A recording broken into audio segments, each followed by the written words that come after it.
Hello and welcome Awesome. to Fire in the Belly. Today we have myself, Mighty Pete, and we're joined by the Nicky Billou. Good afternoon, good morning to you, sir. It's great to be here, Mighty Pete. Listen, great to have you on. It's always a pleasure going transatlantic again today. So just to give our listeners a bit of background, so Nicky Billou is actually known as the modern day Napoleon Hill. He has interviewed the top thought leaders of the world. He's interviewed the creators of Chicken Soup for the Soul, #1 leadership author in the world, John Maxwell, Oprah Winfrey's coach, Marie Forleo, star of Shark Tank, Barbara Corcoran. He is a millionaire maker. He has helped over 11 people make 7 to 8 figures a year. He has helped 60 plus people make $100,000 to $500,000 extra a year. He is a champion for freedom, free expression, and free enterprise. He is the best-selling author of not only 1, but 7 books: Finish Line Thinking, Thought Leader's Journey, The Power of Connecting, and many, many more. Nicky, it's an absolute pleasure to have you on the show. Thank you so much for coming along today. Mighty Pete, man, thanks for having me on. It's an honor to be here. That is that's a list and a half there. You have many, many achievements to your name. So I'm absolutely honored to be here chatting with you today. So I'm going to start with an easy one today, Nicky. What does fire in the belly mean to Nicky? Fire in the belly is your purpose, your why you do what you do, man. It's what gets you up in the morning. I love the phrase. Yeah. Is it something you have? Is it something you've always had? Where are you? You know what, brother? The fire is there, and there's times where it burns brightly than others. You know, at the moment, it's burning pretty brightly. But there have been moments in my life where I've had adversity come my way and the fire's dimmed a little bit, but it's never gone out. I think if it goes out, that's when my journey on this earth plane ends. And so I want to keep it burning as long as I can. And I love the way you've connected that already to passion and purpose. And you know, is that something that you are now fulfilling? You know, your passion, your purpose. Are you clear on your purpose on this lump of rock that we're all spinning around on? Well, I'm a champion for freedom, free expression, and free enterprise. I think every human being on the planet deserves that. And we're living in a time where even in free societies, it's under assault by forces that are malevolent. Unfortunately, even some of the governments in these countries are undertaking actions to assault our basic human rights and freedoms. And like all governments, they're saying, oh, this is all for your own good. And these things that you think are freedom are actually bad and wrong. And like all governments who've sought to take away people's freedoms, they're wrong. They're absolutely wrong. They're lying.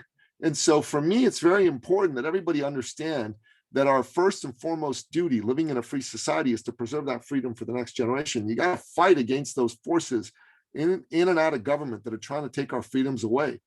And for me, that's a big part of who I am and what I do. And economic freedom, free enterprise, is the most important freedom after free expression. You need to be able to have the right to go choose what you do for a living and have the right to be able to apply that in the marketplace, because free enterprise is voluntary exchange. So I'm a champion for men and women who are entrepreneurs, who are putting themselves out there, who want more than anything on earth, Mighty Pete, to be the kind of person that makes their dreams come true. And that's what I'm all about. I'm all about helping people do that. I want entrepreneurs. When my late father was an entrepreneur, and, you know, we were born in Iran. He was a Christian in Iran, and he had the foresight to take his family out of Iran and bring them here. And he used to come to me and he said, you know, son, we fed 51 families this week, ours and his 50 employees. He was a very proud man who lifted himself up by bootstraps. It's the backbone of the Canadian and the worldwide economy are men like my father. And I want to see those men and women succeed. That's why I do what I do, is I bring forth my skills and talents to help them believe in themselves in the moments that they don't believe in themselves as much as they ought to be. And I help them win. I put money in people's pockets, Mighty Pete. I love doing that. I love making people rich. I love having somebody that works with me get an ROI of 10 times, 100 times, 1,000 times, 10,000 times what they paid. Although if they make 10,000 times what they pay me, man, they made a lot of money. Don't think I've ever helped somebody do quite that before, but 10 and 100 times we've definitely done.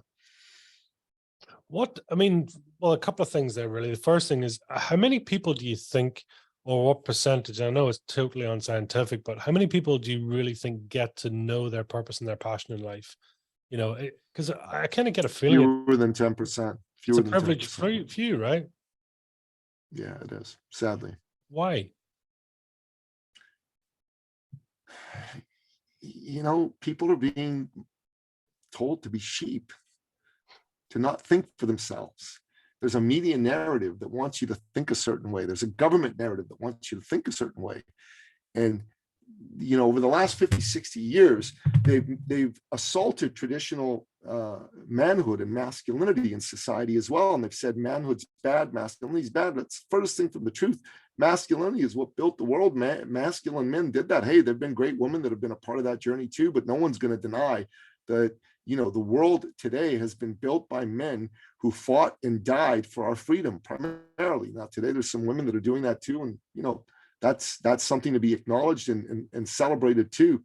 But to pretend masculinity has been a force for ill is a horrible, horrible lie. And we need to understand that. And we need to understand that this assault on masculinity wasn't because men are bad. It's because they know that if they de-emasculate men, they won't fight back against their narratives. They'll have people stop thinking for themselves. We need a society of men and women that think for themselves. That ethos has to exist. And the reason most people don't go after their purpose is because they've been conditioned not to think for themselves. Look at what happened around this COVID thing. Okay, I got COVID. I got the Delta variant of COVID. It was nasty, knocked me on my butt. I was in bed for 3 weeks. There was times during that I just felt, oh my God, how am I gonna ever get better? Like, it was nasty. And I did get better, and you know, I'm fine now and more than fine now. And there's people who ask me, well, now that you got COVID, I guess you're in favor of all these restrictions and masking and lockdown. No, I'm not. You know, I think that people who get COVID should take care of themselves. And I think people who are vulnerable, you know, like some elderly people, people with comorbidities, what a phrase, comorbidities, basically underlying sicknesses is what they meant, should be taken care of. But you don't shut down a whole world over that. That wasn't cool. That wasn't necessary. That wasn't what we needed. Look at how many businesses got destroyed because of that. Look at how much mental health problems have cropped up because of this.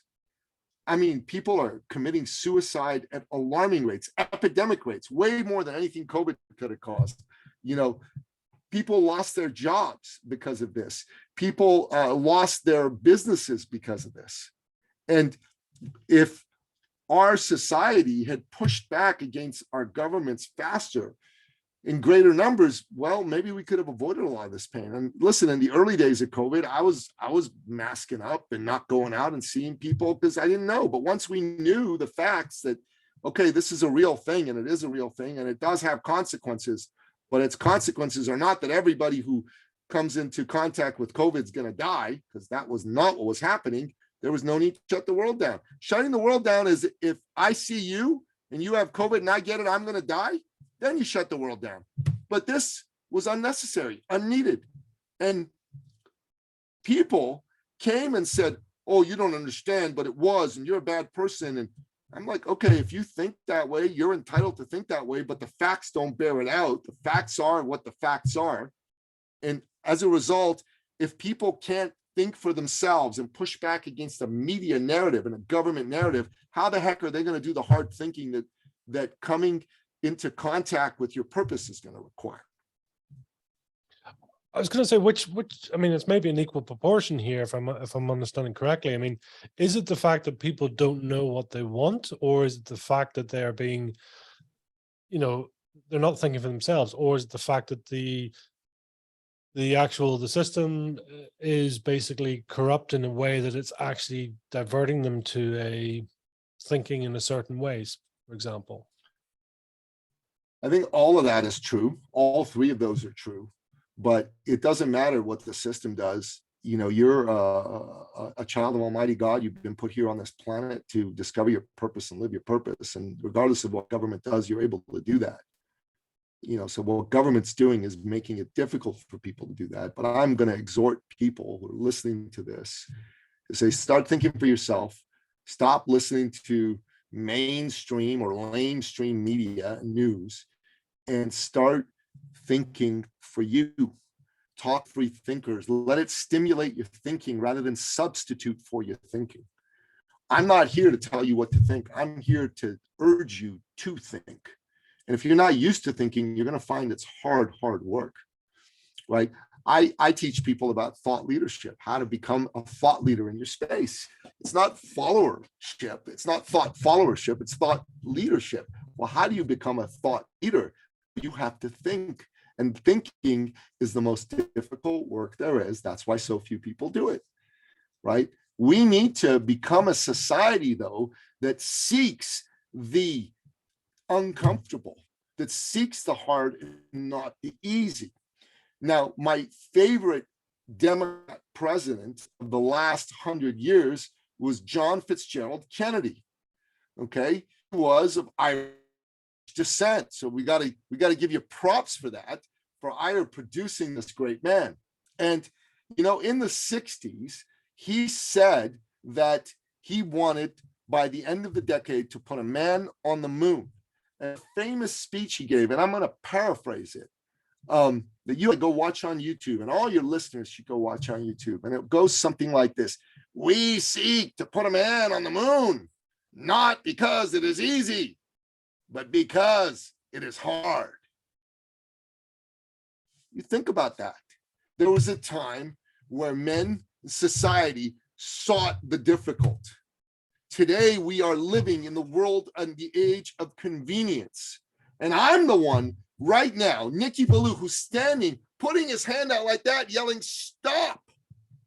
Seek the difficult, seek the uncomfortable, seek that which scares you, because that's going to make you better. That's going to make you stronger. That's going to make you more powerful. And you, my friend, deserve to be stronger, better, more powerful. It's the only way. It's the only way that you will ever live a life that you deserve to live. If you seek the uncomfortable, if you seek that which forces you to get out of what is familiar to you, that is how you'll think. That's how you'll be better. Look, the last 2 years of COVID have been difficult for me personally. My business was a live seminar business. We took it online. Sure, it wasn't the same. We did a good job in delivering content. Our ability to sell online big ticket programs was not the same. People, without being in the energy of the room, could pull away from needing to take action to make themselves and their dreams bigger and better. And a big ticket program scares people. It's uncomfortable, but it's only when they're in the room and they feel the energy of possibility that they take action on something like that. Now, can it be done on Zoom? I'm sure it can. I'm sure some people figured it out. I didn't. My big ticket sales were not as big during that time. I'm excited that we're back in person again, because in person, we're going to crush it. We're going to make it happen. It's going to be beautiful. And I'm telling you that right now. But Mighty Pete, brother, if we in society want to live with a fire in the belly, then we got to accept the suck. We got to embrace the suck. We got to be there for everything that makes us get out of our comfort zone, because that's truly where the gold lies.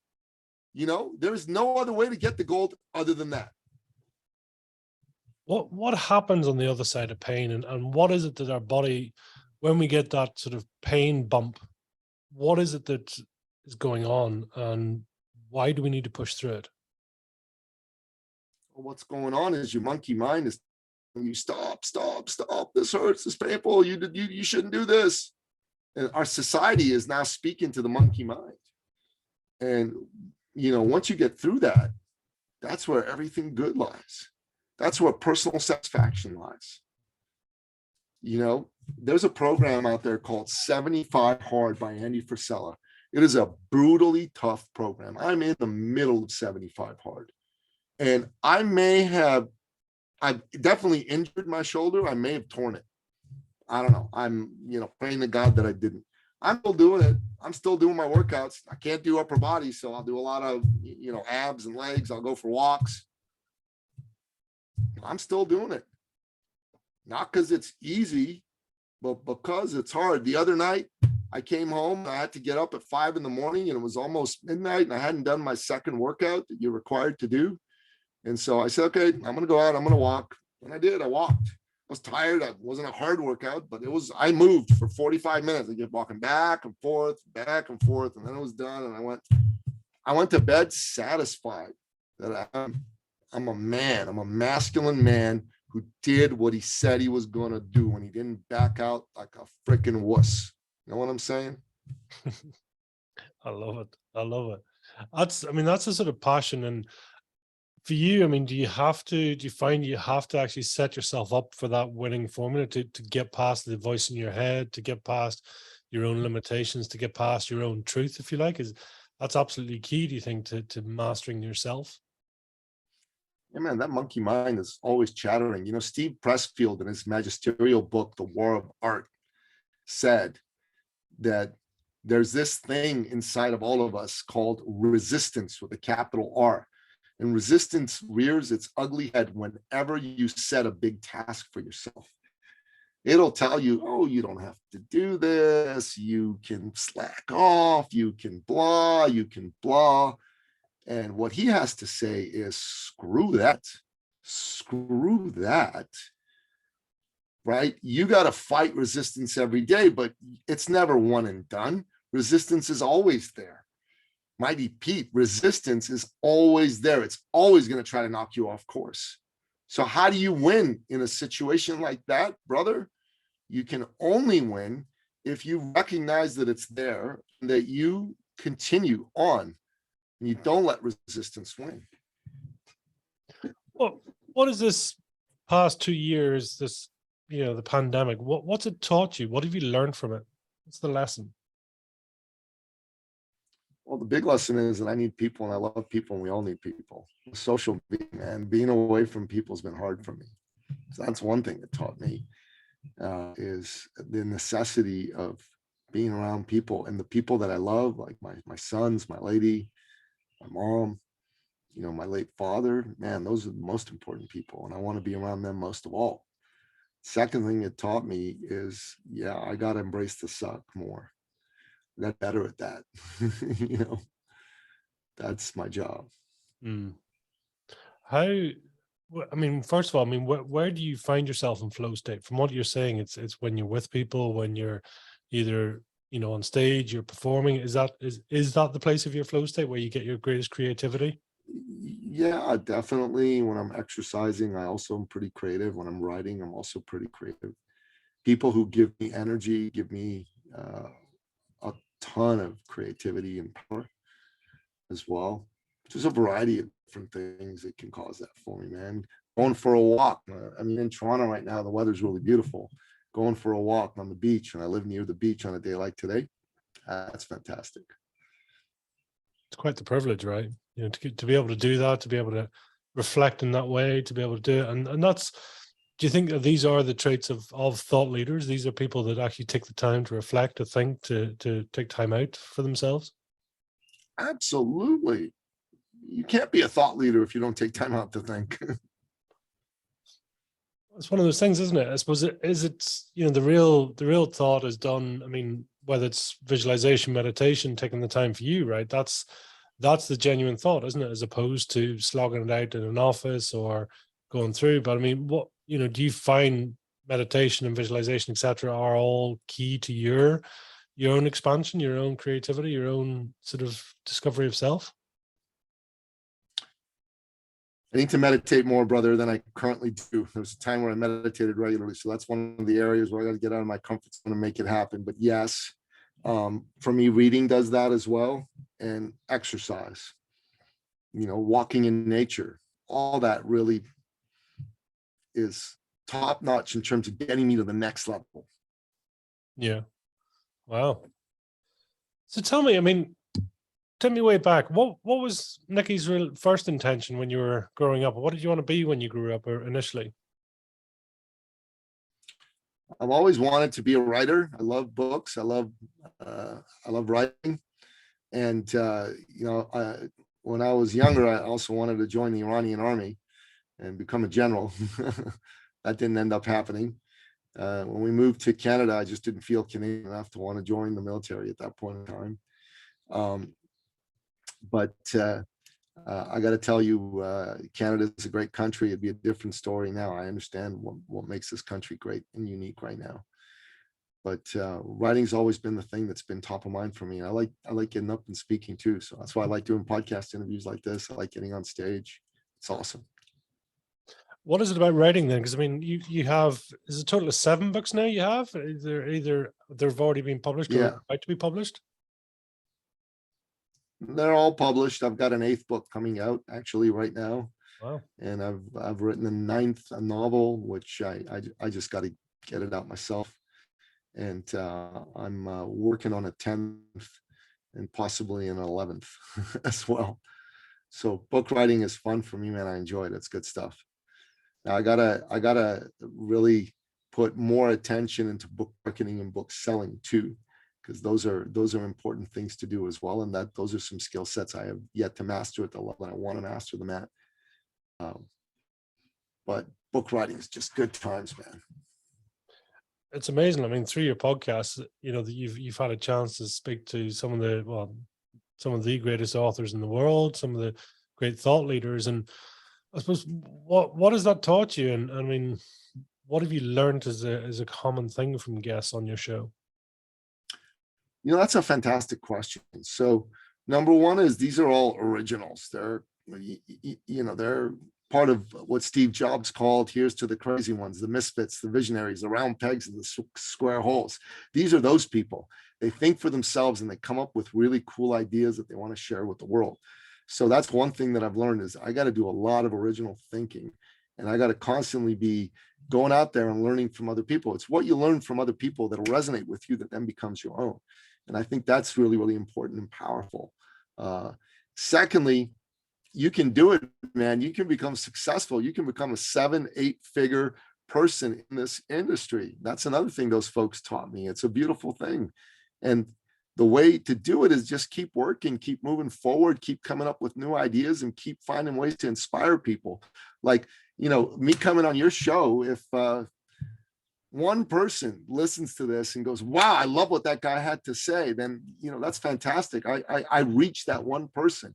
And if one person listens to this show and says, wow, I got a business and it's a little bit dark and I want some help in growing it, boom, they have a conversation with me and I get to serve them. I get to participate in making their dream come true with my help and with the help of the programs that we put together.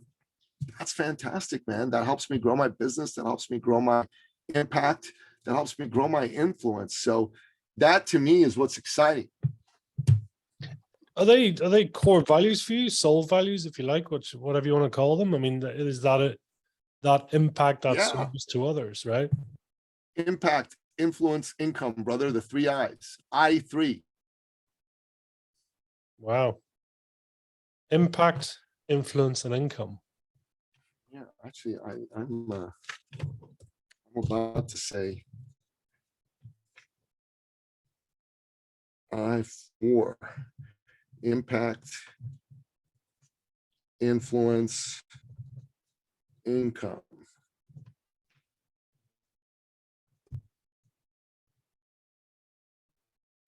Intent. We'll add that in there. These are I4. I to the power of 4. Inspiration? Yeah, that's good. That'll be I5. All right, man. That's good. That's good, Mighty Pete. We came up with some good stuff here. It's key, right? I mean, that sort of, and I notice how all of those are generally outside of yourself, with the exception probably of income. So talk to me about income.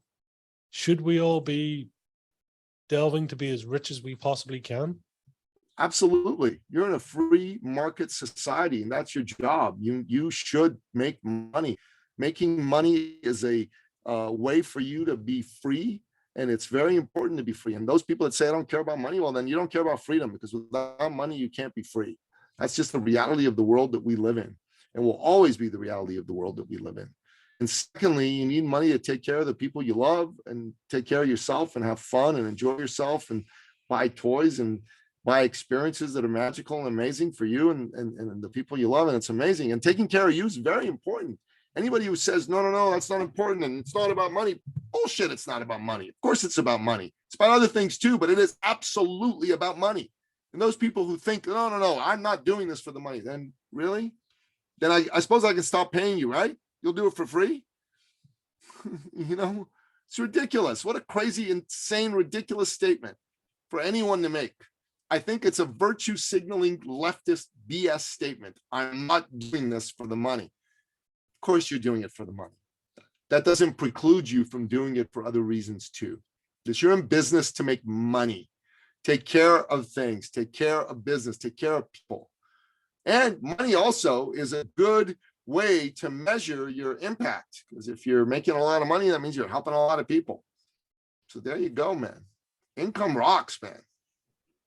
Do you know, and it's amazing the number of people that fight that. They really sort of hold back on it, or they don't get themselves properly paid for their service or what they're doing, right? And you're sort of saying it's your duty to earn as much as you possibly can. Yeah. And what's one of the things I teach people is charge low or charge. Like, are you kidding me? So Pete, if I'm able to get you to $1 million a year and I charge you $1,000, that's weird. That's like weird. There's a disconnect between the value of what you got and what you got charged for it, right? It's you won't value it as much. You probably, won't accept it as much. Like if someone put a car in front of you and said, this is a Ferrari and I want $200, and someone put a car in front of you and said, this is a Ferrari, I want $500,000, which one of those two people would you trust to actually deliver the Ferrari?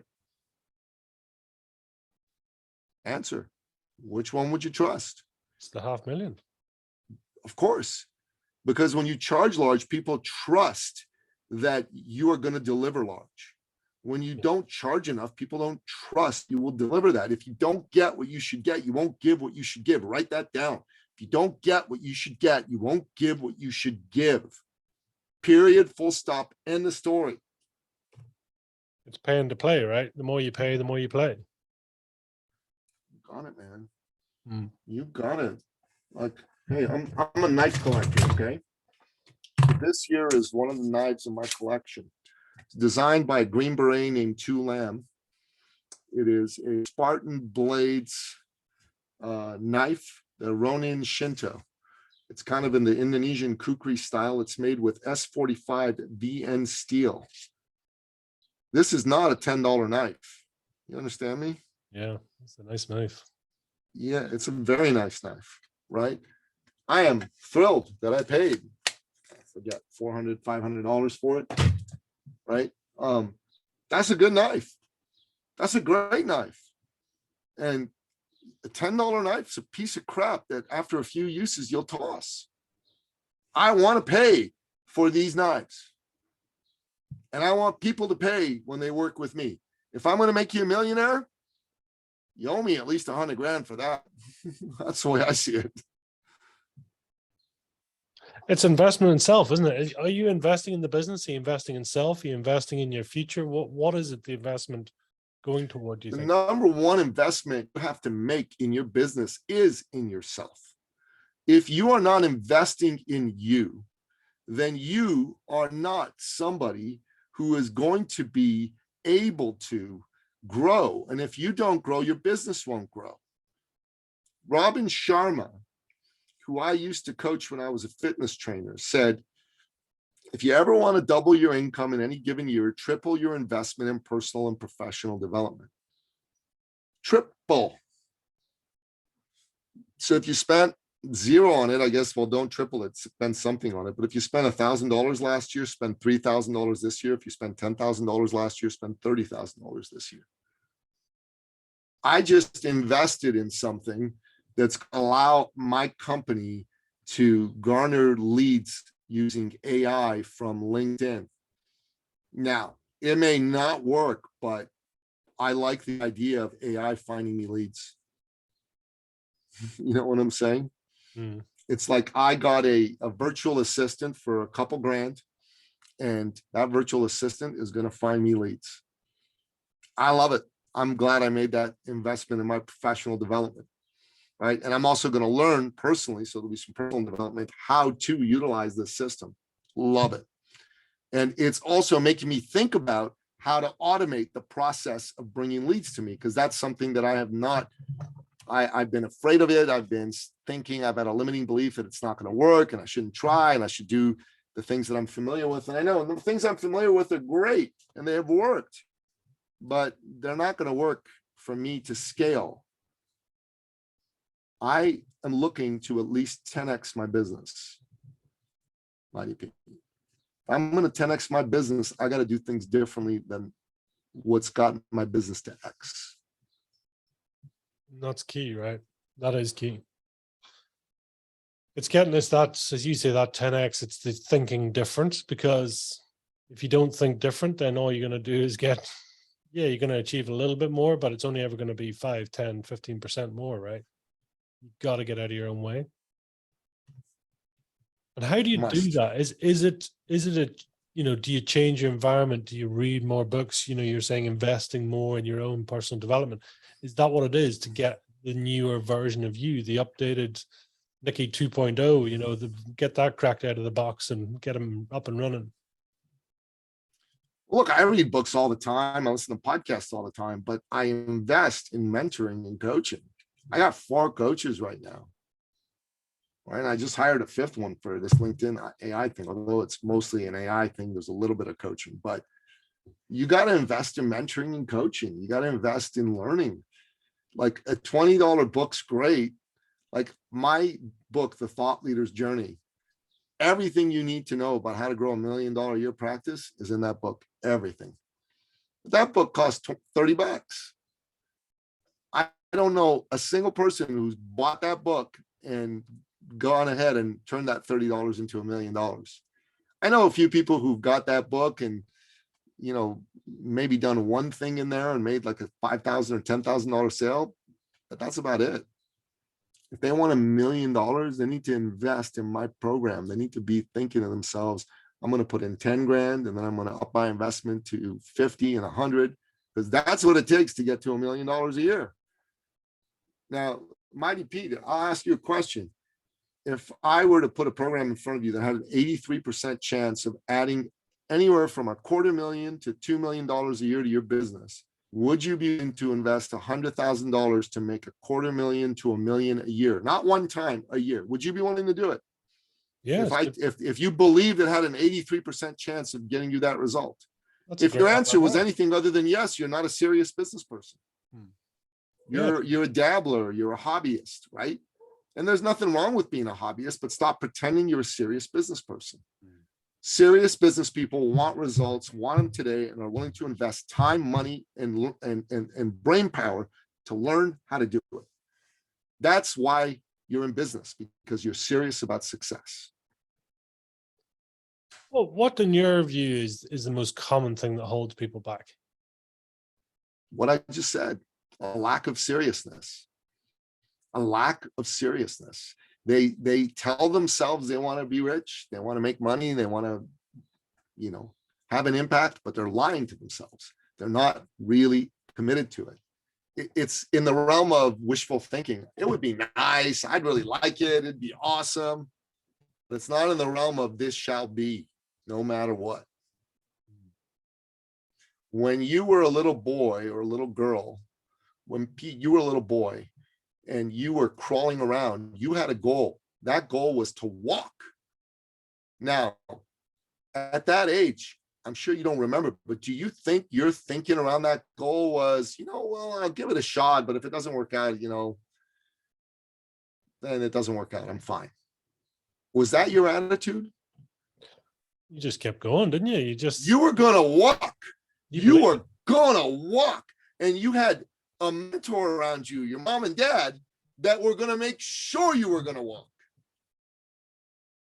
There was no way you were not going to walk. It was like the you know, the Trojans burning the ships, right? Or the Greeks burning the ships when they went to Troy. They burned the ships behind them. It was victory or perish. And that's how you need to be about success in your business. It's victory or perish. And the people that are in business today, they are not all in, all sold on the concept of victory. But if you are committed to victory, if you are done being some dabbler, loser, hobbyist, and you're ready, you're like, I will get to 1 million. Not I'd like to, not it'd be nice, but I will. Then you're emotionally and mentally vested. And then you need to be financially vested, and that you got to be ready to invest to make it happen. Who's ready? Mighty Pete, who's ready, bro?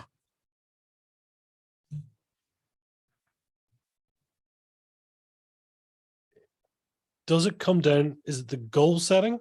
Because when people are not committed, is it the fact that they've not set themselves up clearly? They're not clear in their intentions, clear in their goals? That's a small part of it, bro. The first thing is you gotta commit to say, I want this, and it shall be. And I am not quitting no matter what.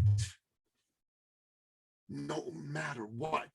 I want it to happen fast, but if it doesn't happen fast, as long as it happens, I'm keep going. I'm going to keep going and going and going and going.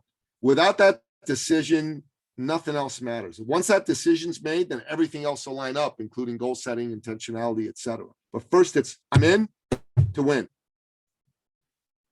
Yeah. It's getting that focus, right? It is getting that clarity, that intention, that purpose, setting it out and saying it out loud. You know, it is saying it out loud so the universe hears that, you know, that basically everything around you commits to that, right? Exactly. I mean, you're sort of saying you had a bit of a background in fitness. I mean, do you tend to attract people from the fitness industry? Do you tend to attract people from all entrepreneurs, all areas of life? Is there a certain type of niche or client? Yeah, we've worked with a few fitness people. But the niche we work, brother, are executive coaches, consultants, and other service-based entrepreneurs. So as long as you've been in business for 3 years and you have a business, you're not brand new. And can we help you if you're brand new? Sure. But if you're brand new and you got no income, the first thing you got to do is go get some income. As you know, I don't know that it makes sense with no money in the bank to just put $10,000 out on a program to grow your business. You should just go get some clients, just gut it out and get a few clients. But once you're at, I don't know, 5, 8, 10, 15, 20K a month, then you got to be looking at investments. And even before that, you got to be making investments, but maybe then your investments are smaller. Instead of buying a 10K program, you buy a $30 book, maybe a $100 online course, at least to get your feet wet. But the truth is, most of those aren't going to get you results. You are going to need to start investing in bigger things. But I also don't want people to be stupid about it. If you have no money, zero, right, and you have never done anything, you don't have a proven business model, then you may want to prove your business model without spending a lot of money first. But if you have no money, zero, and you do have a proven business model, and you just need to get off your duff, or maybe you're starting a new business model, but you've had an old business model, so you're a seasoned business person, then yeah, you ought to invest in yourself, and a program like ours is a good idea for you. But only do that if those factors are true. And if those factors are true, then you should invest. You should invest time. You should invest money. You should invest your belief that it can be for you. It's that what I'm hearing is it's an amplification. It's a taking something, you gotta have done the basics, right? You gotta turned up. You can't just turn up out of the blue and, well, this sounds nice. It's saying, no, you gotta prove yourself, or at least get some momentum. And then from that, you can do something with that. You can accelerate that. You can amplify it. You can then do, create something that they maybe wouldn't have dreamt for themselves, or shorten down the time scale, right? You can actually help them to do that. Yeah. 100%, brother. 100%. You have got to do that. For you, is it down to, is there proportions in terms of client management, marketing, your actual program itself, the work that you're doing, is there equal proportions there, or is it a lot of it down to client generation, lead generation, client management, etc.? I mean, how does a business normally split up? Well, Matt Church, who mentored me, taught me that a thought leader's job in our industry is you got to do three things. You got to think, you got to sell, and you got to deliver. So I spent a lot of time thinking, I spent a lot of time selling, and I spent a lot of time delivering. So it's about a third. But you got to do all three of those things. You can't get away from it. Can't outsource your thinking. Can't outsource your selling, certainly not early on. If you're, a solopreneur, you can outsource selling once you get bigger, but I don't recommend it until you're at least $1 million to even consider it. And you definitely can't outsource delivery. You got to be the one that delivers until the point where, like I said, you're an established thought leader and you want to license your stuff out, then other people can deliver it for you. But right now, that's not where things are at. For most people that are listening to this, they've got to do think, sell, and deliver. Wow. And for you, I mean, tell me that, I mean, you have the podcast there. I mean, what was your intention with the podcast? Was it just to have beautiful conversations with amazing people? Was that the initial intention? The podcast is intended to support my business. Yeah, the conversations are great and I learn a ton from them, but I don't do them just for that. It's a lot of time, money, and effort spent on putting those podcasts together. Those podcasts are intended to create a brand for me and to attract people to my message. And that's why I'm coming on podcasts like yours. I want people that don't know me to know me, and people that are hurting and are ready to commit. Those are the people I want to know who Nicky Billou is, because they listen to me. They're going to go, this guy knows his shit. He knows what he's talking about. And he's a now guy. And I'm a now guy. I'm ready for now. And my brand is the now brand. Let's act now. Let's get you going now. Not next week, not next month, not in a year. Now.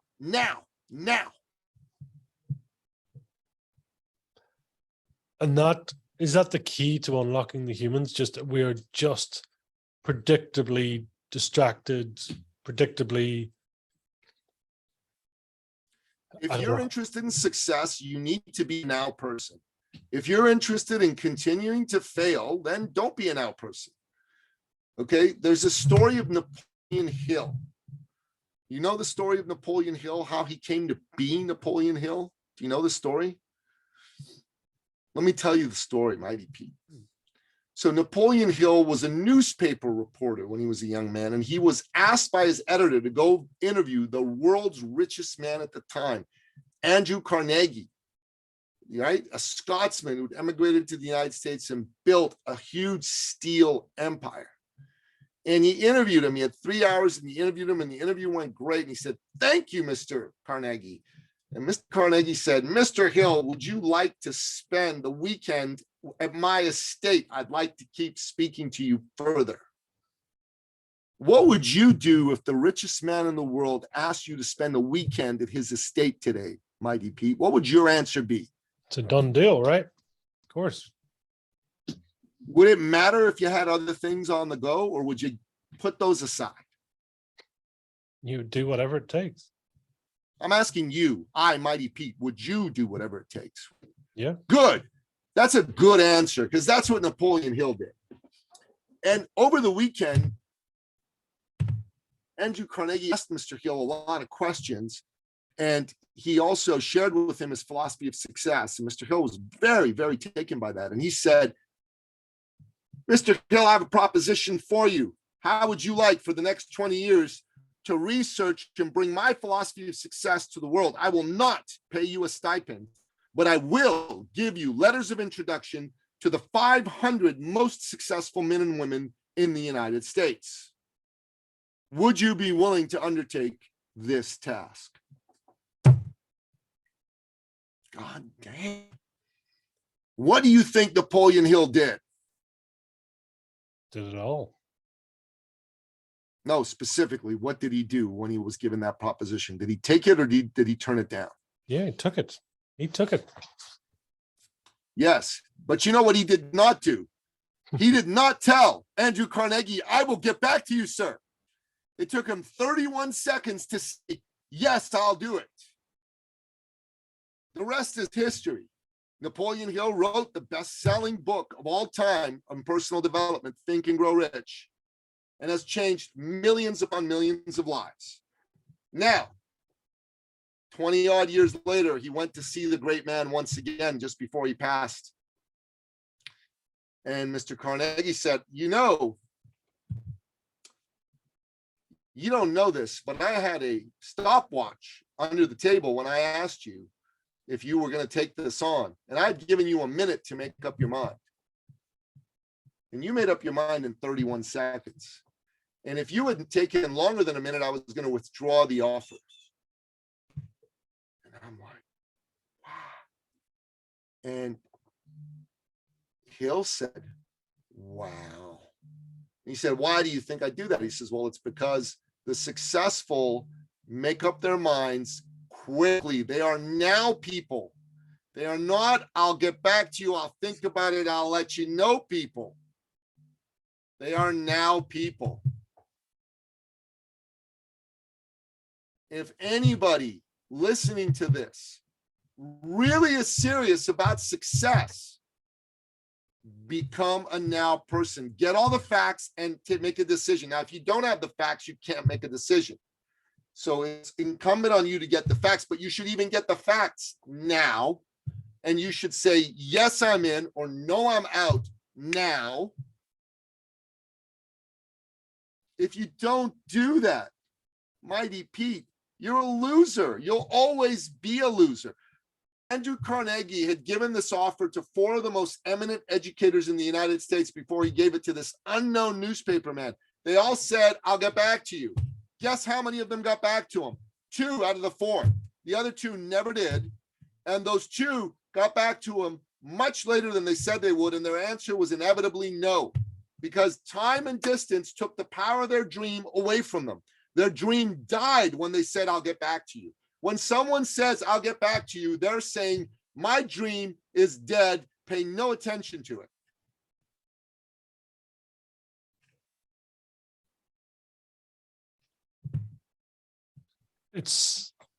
You should write a book on this, by the way. It's like the power of now, but in a different way. It's the real power of now. It's that aspect, isn't it? It's that, that's what I know. And certainly in the likes of Think Rich, they talk about the power of decision. It's deciding, you're making the decision, deciding quickly, deciding without hesitation, deciding and committing. How many people do that? It's just decide, commit, act, win. It's a 4-step process. Decide, commit, act, win. The opposite of it is put off, right? Avoid, distract, lose. We just created some thought leadership together, Mighty Pete. I'm going to make this into something really powerful. Yeah. Something really powerful. Decide, commit, act, win, put off, avoid, distract, lose. Boom. That's good stuff. It's the spectrum, right? You always have that choice. Do nothing. In fact, it's impossible to do nothing. We're all eroding anyway. We're all disappearing. Or do everything. So you choose, and it's a constant choice, isn't it? It's not like a red pill, blue pill. I took that red pill and therefore everything in my life is chosen. Every day you got to wake up and choose. Every day you got to wake up and decide. And it's being that's your, is it your value set? Is it your beliefs? Is it the mantra? Is it your code of conduct, your code of ethics? What is it that makes you decide every day? Is it having a powerful vision? those are really good questions. For me, that's just how I live, man. I'm into deciding, right? Like yesterday, I had a call with these LinkedIn people, and I'm ready right now to take my business, my life to another level. And I like what I'm doing. I like making calls, coming on podcasts. I'm gonna continue to do all that, but I need something that 10x, and that's not going to 10x me. I mean, unless I get on Joe Rogan's podcast, then maybe that'll 100x me. So if Joe Rogan's listening here, bring me on your podcast, Joe. I'll be the best guest you ever had. But I'll tell you something, that you need to be looking for ways to expand, to grow, to be better. If you're a business owner, this should be your mantra. And a decision can be a no decision. There's nothing wrong with saying no. The only thing wrong is when you put off the decision. I'll need to think about it. Let's get back to you. No, you don't. Stop saying that shit. That's what losers say. And I'm going to tell people that. Stop saying that crap. That's what losers say. Losers need to think about it. Winners decide. And I'm the next guy who says, I need to think about it. I'm going to say, no, you don't. I made the decision for you. I'm withdrawing the offer. I won't be working with you. Good luck. Go find somebody who is willing to let you sell out on your dream, because I'm not. I only work with people who are ready to go for their dreams. So true. Tell me, what are you great at and what are you terrible at? I am an incredible bowler. I speak better than anybody. I am probably the world's greatest speaker, and I am an incredible writer. I rock at that. But brother, little details, not so much. And there's some shit that I just suck at. Cleaning up my house, not so much. Not so much. I love it. It's good to know your strengths and good to know your either weaknesses or just the things that just don't do it for you, right? Because you got to know both about yourself, about learning about yourself. Yeah, man. And when I agree. For you to actually, challenge yourself, do you find, I mean, is that, we'll put it this way, is pressure for diamonds or is it just bad planning? Which is it? I don't know. Both can be true. I mean, pressure can really turn you into a diamond if you use it right, but pressure can be completely unnecessary because you failed to plan too. So, that's one of the things I got to get better at planning. I'm decent at planning at times, and at times I just completely ignore it because it's not fun for me. You know what I mean? So it's one of the things I'm planning on investing in time and money into becoming a way better planner. I mean, do you find now that you would, give you a pressure situation, give you a challenge, and that's why we will see the best of you? Oh, I'll rise, but I want to be a man who plans and is ready about everything in advance. Now, for some things, I'm very good at planning. When I write a book, I plan it out really well. I have a course, a men's organization I run, the Sovereign Circle. We have a curriculum that we designed last year for all of this year. And right now in June, I'm designing the curriculum for 2023, and we're 2/3 of the way through that curriculum. So we're going to have something really, really great.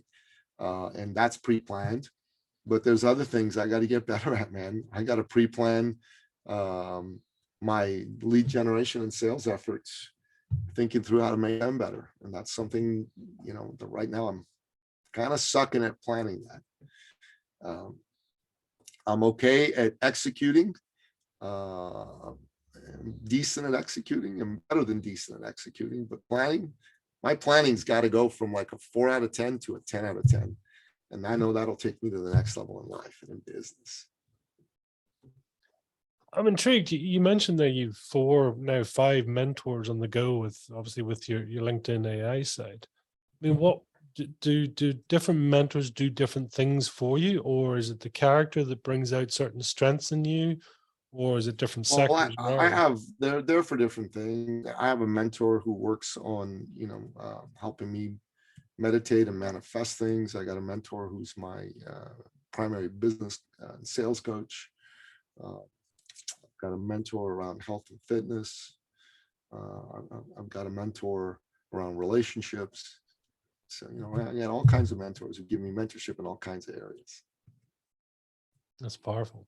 It is powerful to always to be reflecting on others, to, to out there. And, you're mentioning in terms of your learning style, it sounds like it is that immersive side. It's the books, it's the listening, it's the taking it on. I mean, but yet, your language is quite kinesthetic too. So you're obviously a doer, but also a reader, right? So it seems to be a mix of the two. Is that a fair statement?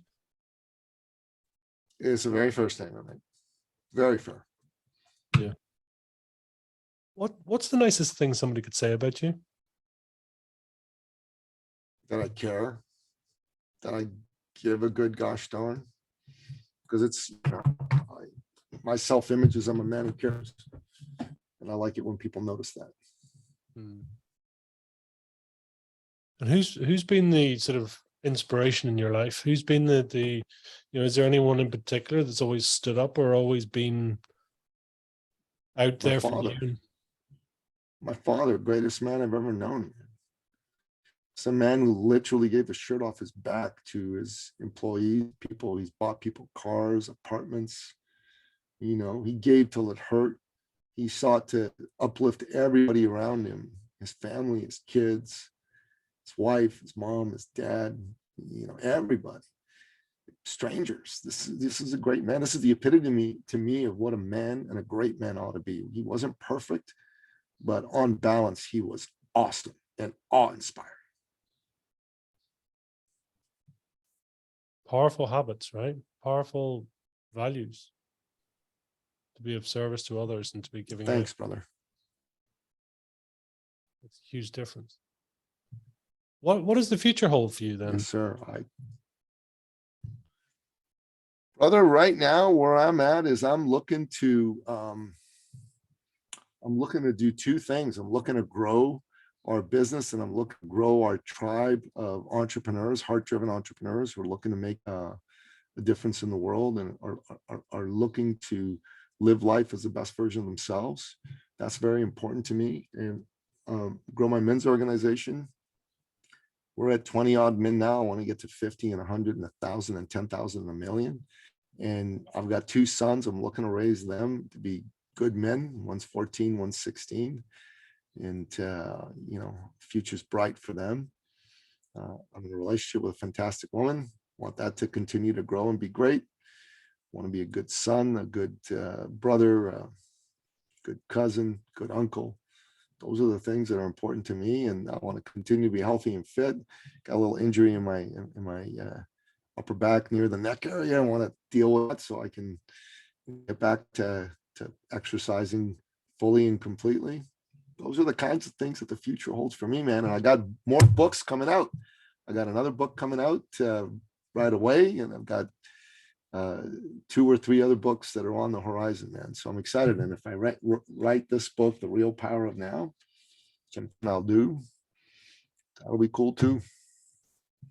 It is. It's that, I can't fault you for your, amazing focus and dedication. And I love that, the fact that you have clarity in your purpose and who you are and what you do.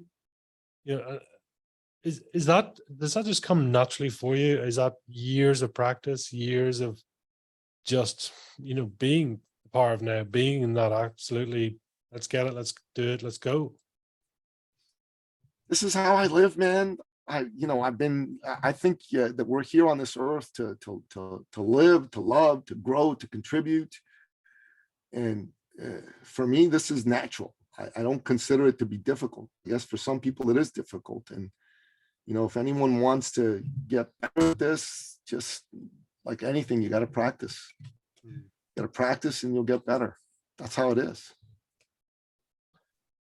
What's a bit of a guilty pleasure for Nicky then? What would we find you doing when you're taking time for yourself? Guilty pleasure? I don't know. There's some foods, but I don't really eat badly these days. It's not much of a guilty pleasure these days, even around that.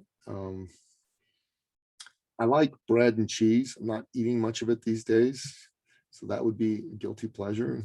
I really love bread and cheese. What's your go-to in the bread and cheese? Well, I'm from Iran, so there's this Iranian there's a couple types of Iranian bread, Barbari and Sangak. They're fantastic. And there's a Panus Sefid, which is really a form of feta, and some walnuts. That's the most fantastic sandwich, man. It's just amazing. It's really, really great. And if you want to take the guilt and the pleasure factor up, you pour a little bit of honey on top of that concoction. You toast up the bread, you warm it up, put in the cheese, and put in some walnuts, a little bit of honey, drizzle a little bit of honey, and you eat that. That's pretty spectacular stuff. Wow. You're making me hungry now. Just I haven't even had it. The way you describe it, the way you describe it with passion and purpose, and oh wow, that's awesome. Tell me, It really is. Have you family back in Iran as well? Do you go back and forth at all, or? I haven't gone back in a long, long time, but I do have family back home. Yeah, it's great country, great people, and I pray every day that God allows the government to be one that's for the people, because at the moment I don't think it is. Yeah. And in regards to that, I mean, would you classify yourself as religious, spiritual? Neither? Where would you put yourself? I'm a Christian. Proud of it. Yeah. That's great. Great way to be. To have a I agree. belief. I agree. You know, I think everyone should follow a faith. And the biggest trick the devil played on the world was convincing it that he didn't exist. The devil does exist. There is evil in the world.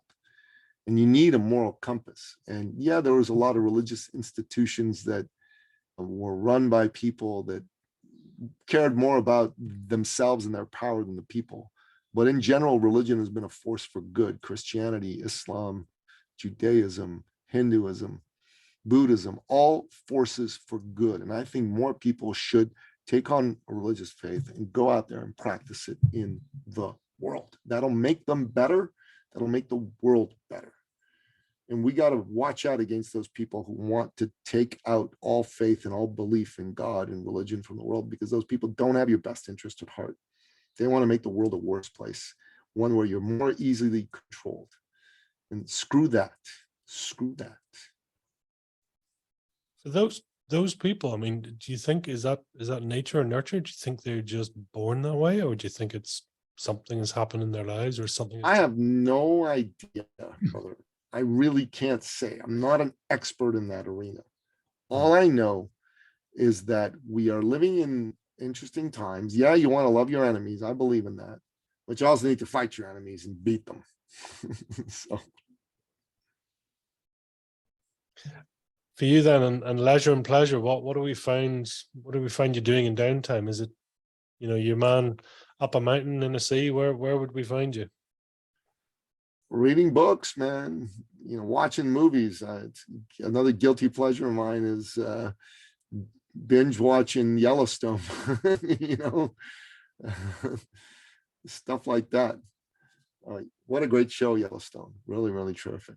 Really, really enjoyed it. Yeah. Wow. Love it. Yeah. So tell us, where can people learn more about you? Where can they find more about you? Hunt you down, track you down, stalk you? Any of the above? Don't stalk me. But look, if you're a business owner and you're like ready to take action now, take your business to the next level. Go to my website, easternacademy.com. There's a button in the top right-hand corner. It says book a success call. Go in there. Let me know you listen to me on the Mighty Pete Show and tell me you're ready to take action now to take your business to a new level. That doesn't mean that you get to work with me, because, I got to decide that, and you got to decide that when we get together. But what it does mean is that you're ready to act now. And I want an action taker to be all about that. So that's what it's all about. As far as I'm concerned, that's the best way. Go jump on a call and take action. Take action now. Not yesterday, not another day, not sometime in the future, which is never going to come. Say yes to yourself now. Say yes to your dreams now. Say yes to success now.